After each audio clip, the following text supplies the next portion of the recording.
Oh, legal. Bom, no nosso caso, a gente usa muito as tecnologias de Advanced Analytics, né? Acho que de forma geral, aí é o universo de tecnologias que mais nos interessa, né? Mas acho que eu queria comentar um pouquinho sobre a diferença entre tecnologia e o que a gente faz com a tecnologia, voltando um pouco para o ponto do Lincoln lá no começo, né? A tecnologia, ela empodera experiências de usuário, né? Então, quando o Guilherme fala que a gente vai ter o quantum computing permitindo experiências muito diferentes, isso é verdade, e por trás disso tem uma evolução tecnológica profunda, né? Mas eu acho que voltando ainda para um exemplo que o Guilherme deu, né, do carro autônomo, né? Quando você olha do ponto de vista de tecnologia pura, é possível que levasse 100 anos na cabeça de alguém que está pensando com paradigma de que o objetivo do cliente é dirigir o carro, né? Mas se o cliente não quer dirigir o carro, ele quer ir de A a B, e para ir de A a B, né, o carro autônomo pode ser muito mais simples, né, do que a tecnologia imaginada por alguém que pensa com a cabeça de uma pessoa que quer dirigir, né? Então, eu acho que em serviços financeiros a gente tem essa mesma situação, né? Hoje, os players dominantes no mercado pensam com a cabeça de quem é dono do cliente e com a cabeça de quem tem uma base cativa proprietária de clientes e vai oferecer os seus próprios produtos e serviços para esse cliente, né? E eu acho que a gente está vendo um fenômeno de consumo que as plataformas tecnológicas como um todo estão virando parte de um stack tecnológico dos negócios finais, que tem contato final com o cliente, né? Então, assim, ninguém toma um empréstimo porque quer tomar um empréstimo. As pessoas tomam um empréstimo porque elas querem consumir alguma coisa, elas querem realizar algum projeto, elas querem organizar a sua vida em algum aspecto, né? Então, o que eu vejo como tendência tecnológica são coisas mais simples, talvez, de curto prazo aqui, né? Assim, eu acho que o uso de interfaces pobres, né? WhatsApp, chat, é uma tendência, né?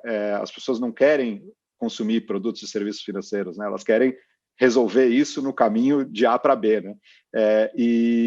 Então, essas interfaces como o WhatsApp, mas mesmo usando sistemas nativos, né, o sistema operacional do celular, são para mim, uma tendência tecnológica muito forte de curto prazo, né? Acho que cada vez menos você vai ter uma aplicação super sofisticada que você vai ter que baixar e ser cliente dessa aplicação, e cada vez mais os serviços que você consome vão estar plugados nas plataformas, nos sistemas operacionais que você já usa, né? Isso vale para a empresa e para a pessoa física, né? E eu acho que as plataformas, né, um pouco voltando para um outro ponto que foi falado, elas vão ter que permitir capacitar experiências offline também, né? Então essa capacidade de usar interface simples e chegar perto do ponto de necessidade do cliente, para mim, é a chave, né? E aí, fazer um comentário final, né? Eu acho que quando você vê fintech, de forma geral, como parte de um stack de negócios, né? Você vê todo mundo indo para o ponto de relacionamento com o cliente, né? E aí você tem as plataformas grandes, né? Os super apps, os sistemas operacionais, os bancos, né? Que estão tentando monetizar suas bases de clientes, né? Especialmente os bancos digitais criaram grandes bases de clientes, né? E essa monetização, ela, em última análise, se dá através de crédito, né? E aí eu volto para o meu ponto inicial, que eu acho que a capacidade de você underwrite o risco de um indivíduo ou uma empresa com base no seu comportamento e não nas garantias que ele pode dar, né, é uma capacidade diferencial, e é onde a gente, na Open, tem investido toda a nossa energia, né?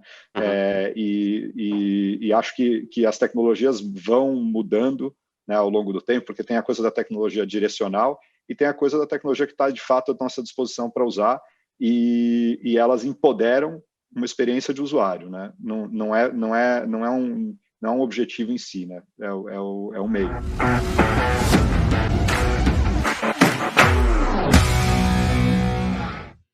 Legal. Legal, eu acho que eu vou começar até parafraseando aí o Sérgio, né, que é essa ideia de os dados são o coração de tudo, e eu gosto de pensar justamente nessa tecnologia humana por trás dos dados, porque dados nada mais é do que a construção de uma relação.